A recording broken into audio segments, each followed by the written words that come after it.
I'm going to say this with love because I love America. You're not going to vote your way out of where we are as a country in the midterms. You're not. Because you can't vote your way out of white supremacy.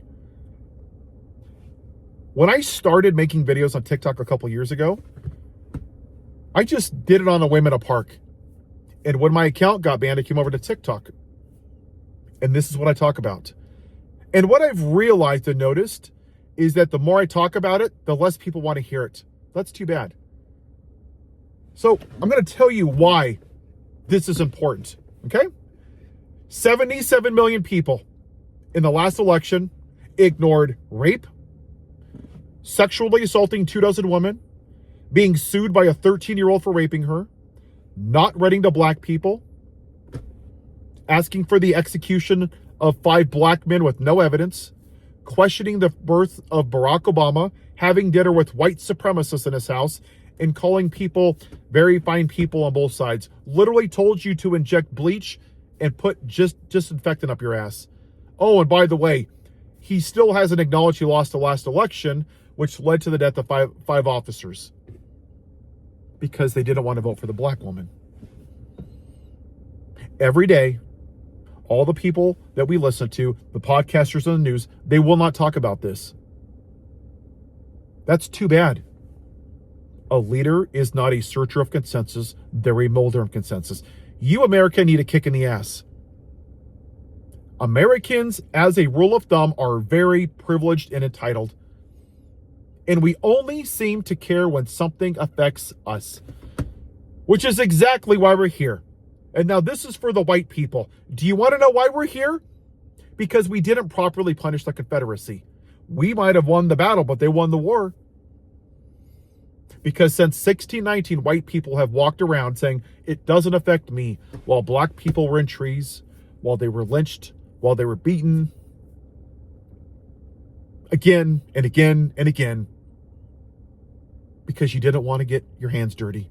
You didn't want to be uncomfortable. That's why the Democrats winning the midterms doesn't matter. I don't care who wins the midterms. I frankly don't. And I'll be very honest. Until I see more white people doing what I'm doing and calling it out and actually addressing the root cause of why Donald Trump and the Make America White Again is here, then I kind of hope on some aspect that Republicans win and the whole thing burns to the damn ground. There's a seed in Yellowstone. It's called a lodgepole pine, okay? Seeds drop on the ground and they germinate all the time. But this one's a little different. It has a resin coating on the outside. And it will drop on the ground and it will sit there for years or decades sometimes.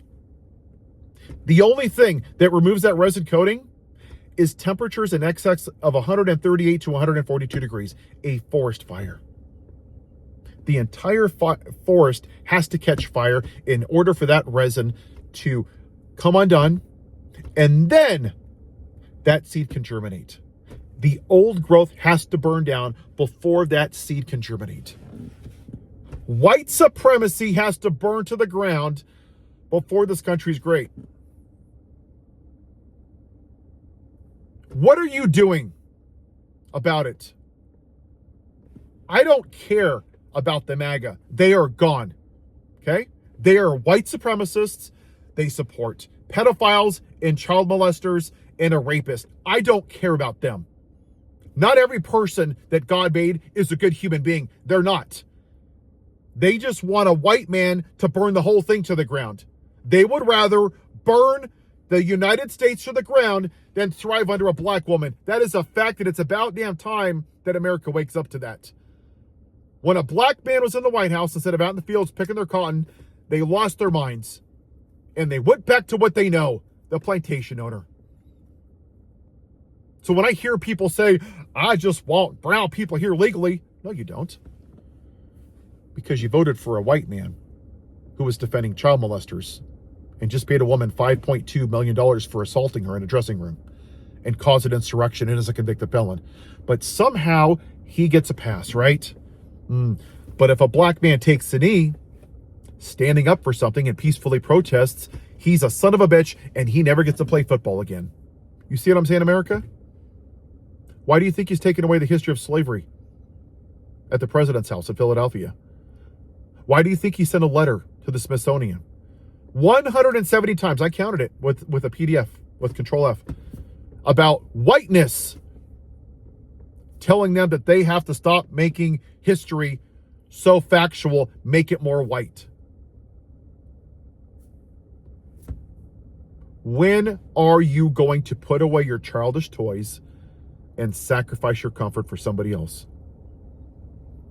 And I'm going to say it like I always do. I don't care if one damn person watches my videos, because this is what's wrong with this country. This isn't about the price of eggs or gas or Antifa or culture wars or transgender athletes. That's all a bunch of crap. This country would rather have the most morally bankrupt white man. Go look up the quote from LBJ, and I'm sorry, I always quote it wrong. But basically, they will pick for the most morally bankrupt, pitiful, lying white man who's literally picking your wallet over the most qualified black woman. And that's exactly what this country did. That's what I do here. And I will continue to do it because it's the right thing to do. So I'll leave you with this question. Are you going to continue doing the white thing, or are you going to start doing the right thing? Are you going to have conversations when you see racist people? Are you going to call out your MAGA family that voted for a white supremacist that assaults women? Are you going to go to Facebook pages when people are making jokes about Black History Month and call it out? Are you? It's not enough to say that you're not racist. That's easy. That's complacency. You have to be anti-racist. You have to actively tear it down because you've benefited off of it. So have I, and it's sick. And this country has never been great for everybody. And if you don't like it, MAGA, you can ship your white ass back to Europe where you came from. You don't own patriotism, and you don't own loving America. Criticizing America, in the words of a former president, is the most patriotic thing you can do. You've just believed a lie that America was great because you're white. You only care about one thing, the Second Amendment. Let's talk about the 3/5 clause, the talk that black people give to their kids when police pull them over, how their houses are redlined, how they're called the N-word. You don't want to talk about that. If we're such a great country, why does that still happen? Because there's not enough white people like me that are doing what I'm doing. You want to fix this country? Put away your childish toys. Stop watching clickbait and rage bait and bullshit online. Stop it. It's time to act like adults and fix this country and make it great for everybody. Have a white day.